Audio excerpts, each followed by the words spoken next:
नमस्कार।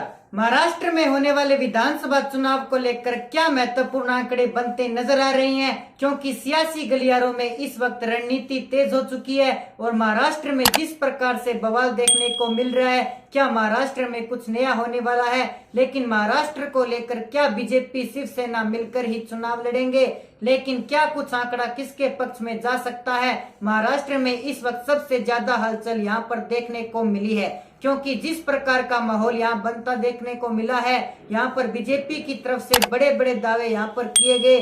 महाराष्ट्र को लेकर क्या शिवसेना यहाँ पर जो सरकार में है वो फिलहाल क्या जनता उसे खुश नजर आई है या नहीं, इसको लेकर क्या शिवसेना अपने दम पर चुनाव लड़ेगी और वो बहुमत का आंकड़ा हासिल करेगी। लेकिन जिस किस्से से एनसीपी का गठबंधन है, क्या इससे बहुमत मिलेगा। अगर गठबंधन होता है तो फिर सीट बंटवारा किसका होता है, ये काफी महत्वपूर्ण हो जाता है। लेकिन शिवसेना यहाँ पर दावा कर रही है कि इस बार वो अपने दम पर सरकार बनाने के आंकड़े तक पहुंचने वाले हैं। लेकिन किसके दावे में कितना दम लिखा है, महाराष्ट्र को लेकर किसके पाले में कितनी सीटें जा सकती है, क्या बीजेपी को अपने दम पर बहुमत आंकड़ा मिल सकता है या फिर शिवसेना एनसीपी कांग्रेस को मिलेगा। शिवसेना में अपना दम पर चुनाव लड़ती है तो कितनी सीटें उनके पक्ष में जा सकती है।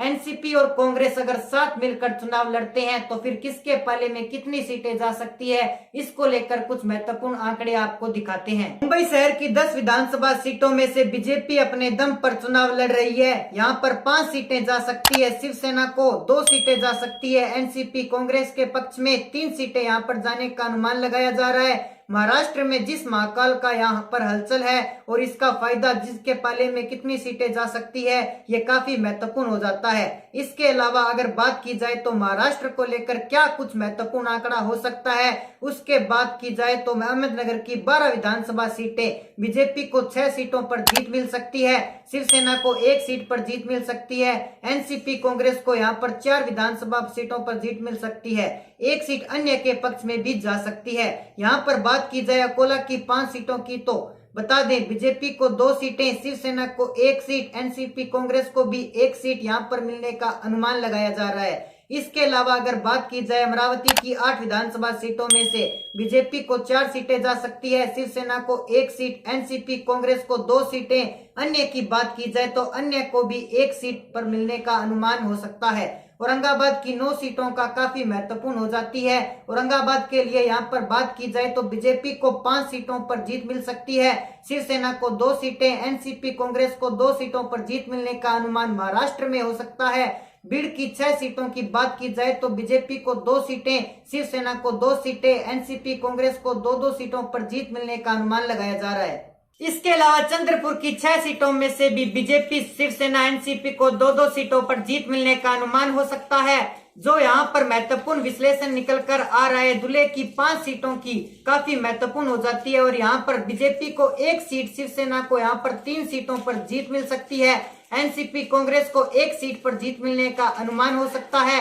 गढ़चिरौली की 3 सीटों में से बीजेपी, शिवसेना, एनसीपी के हिस्से में 1-1 सीट पर जीत मिलने का अनुमान हो सकता है। महाराष्ट्र काफी महत्वपूर्ण हो चुका है बीजेपी के लिए भी, क्योंकि महाराष्ट्र का यहाँ पर काफी हलचल है और जिस प्रकार से महाराष्ट्र में बीजेपी को बड़ा झटका लगा था, बड़ी पार्टी बनने के बाद भी महाराष्ट्र में वो सरकार नहीं बना पाए थे, शिवसेना अलग हो चुकी थी, तो ऐसे में बीजेपी अपने दम पर वो बहुमत को हासिल मिले या फिर शिवसेना को क्या वह बहुमत मिलेगा या नहीं, इसको लेकर आंकड़े हैं। यहाँ पर बात की जाए तो गोंदिया की 4 सीटों में से बीजेपी को 1 सीट, शिवसेना को 1 सीट, एनसीपी को 1 सीट और अन्य के खाते में जाने का अनुमान हो सकता है।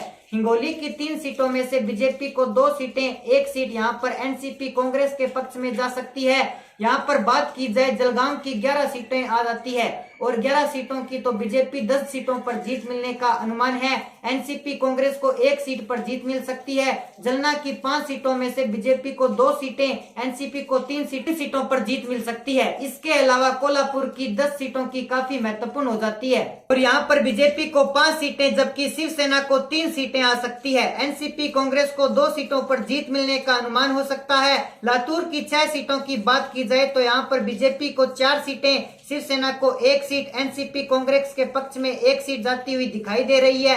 महाराष्ट्र की अब तक 103 सीटों के आंकड़ों में बीजेपी को 52 सीटें आ सकती है, शिवसेना को 21 सीटें, एनसीपी कांग्रेस को 26 सीटें मिलने का अनुमान है, अन्य के खाते में 4 सीटें जा सकती है। यानी बात की जाए शिवसेना एनसीपी के साथ मिलकर चुनाव लड़ते हैं तो बीजेपी को कड़ा मुकाबला यहां पर गठबंधन से करना पड़ सकता है। तो दोस्तों ऐसे में जो भी आपकी राय है वो आप हमारे कमेंट सेक्शन के माध्यम से जरूर बताएं। साथ ही हमारे चैनल को कर लीजिए सब्सक्राइब ताकि हमारे नए नए अपडेट्स आप तक पहुंच सके। जय हिंद, जय भारत।